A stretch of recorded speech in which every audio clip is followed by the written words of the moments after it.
Hi there, I was just about to change my strings on the fiddle, and then I thought that there might be some people out there that don't know how to do it if you're a complete beginner, so I thought it might be an idea to do a little video for you just to show you exactly what to do.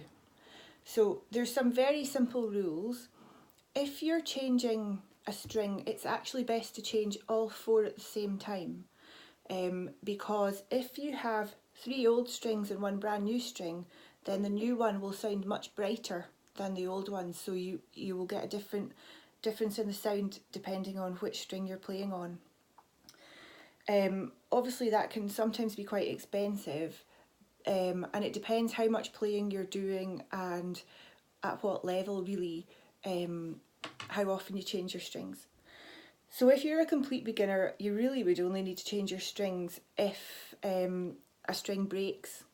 Things to look out for are up here on the fingerboard, where your string comes up here. Sometimes you can see little black lines, and that sometimes means that the thread of the string is unravelling and getting a little bit thin, and that means that maybe you might have a little pop soon. So if you notice that, or you feel any roughness on the string under your fingers, then it's time to change them.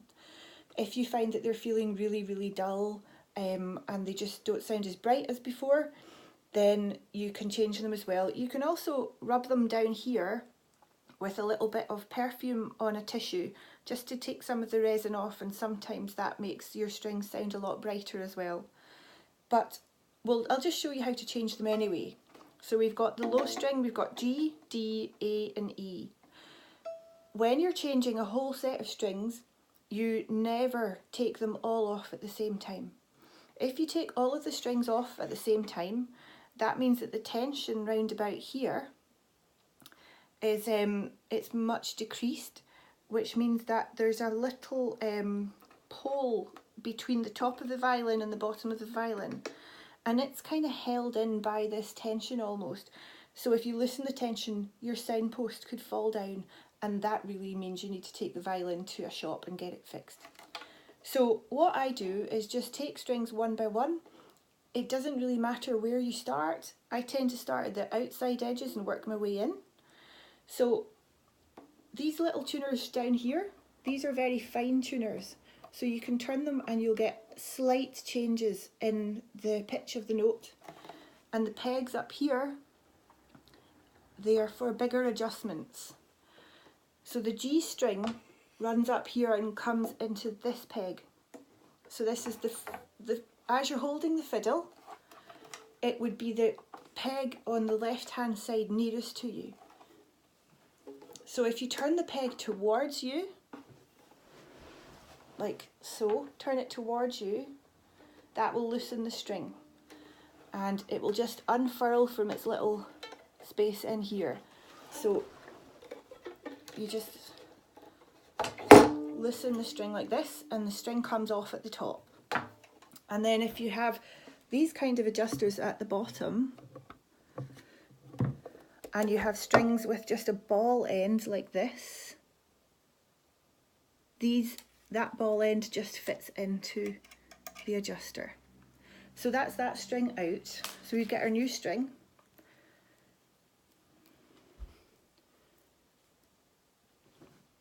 And the first thing you do is you get the ball end of the string and you insert it into the adjuster like this. Okay, so the ball should now be held in place. And then you gently put the string over the bridge and you keep a little bit of tension by holding the string on in the neck. Now when you look at your pegs, the pegs should have some little holes in them. I'll try and get that. Do you see these 2 little holes? That's where you insert the string, okay? So they've got 2 holes so that you can choose which hole you want the string in. If you're changing strings and there's strings already on your violin, just copy exactly what has been there before. Just put the string in the same hole. So this is quite tricky, it's like threading a needle. So you just get the end of the string and you can pull the peg out a little bit so that it's near to the hole, thread the top of the string through the hole and then turn it. And then you just very gently turn the peg. So you're turning the peg like this and the string should just be curling round the peg. So you keep doing that until you see the material part of the string. So there's material, you see the red material there, and then you get the string bit. All the material has to be curled round the peg, but that will happen just automatically with the length of the string. So you just keep turning it round until, there you go. And while you're turning it round, what can sometimes happen is the other end of this can just pop out. That's okay. All you do is grab the end of it, loosen the peg a little bit and insert it back into the wee adjuster here, okay? And then what you want to do is you want to tighten the string up just a little bit. So you can get it roughly in tune if you can. But what is likely to happen is once you take the other strings off and you adjust the pegs, your other one might go out of tune a little bit. So don't worry too much about getting it in perfect tuning so far. So.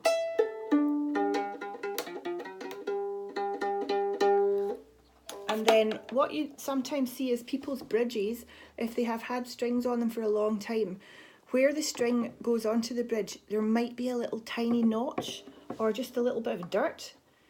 And that is a good guide for you where to lie the string. So just try and lie the string exactly where the old one was, and that should be fine. So that's one string on. You basically just go through the same procedure for all of the other strings, one by one, taking them off, putting them on again. There's a slight difference with the high one, the E string. So I'll show you that now. So I'm just undoing the E string. Now, because this string is very thin, down at the bottom, so you have your ball end of the string here, and then you'll have the material, and then quite often you'll have this little plastic thing, and all that is it goes between the bridge and the string, and all that does is stop the string cutting right through the bridge and damaging your bridge. And it's only the E string that has that because it's the thinnest one. So I'll just put an E string on quickly. The strings I tend to use are helichords. They're my favourite ones, and I use medium tension. You can get light gauge, heavy gauge, medium. I just go for the middle ground, and I find that it suits my fiddle and the fiddle can cope with it quite well.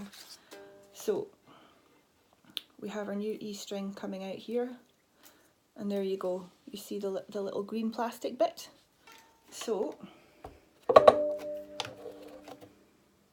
first thing, we loop the end, we loop the ball end through here. Oops. Sometimes those little adjusters can be very tight, and if that is the case, the thing to do is just get yourself a little knife and put the blade of the knife in the gap of the adjuster and just wiggle it around a wee bit, and it'll loosen it up so that you can get the string through. So I have the string lying where it is, and you just grab this little green plastic bit and you just gently put it between the bridge and the string. Do you see what I've done there? Okay. And then again, you'd hold the string on the neck, and then you would try and guide it through the hole at the top.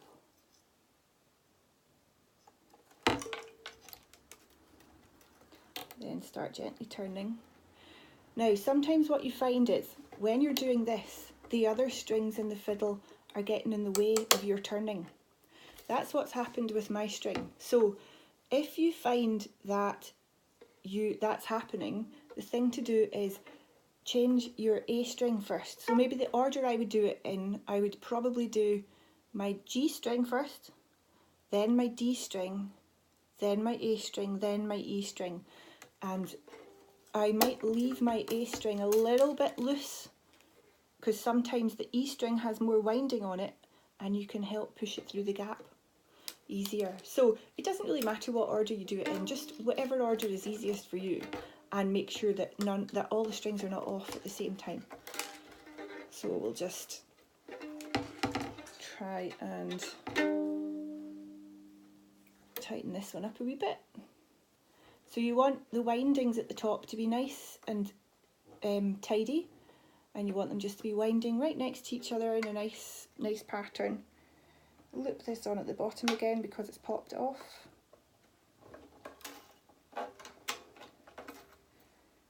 The E string can be the most tricky one, to be honest,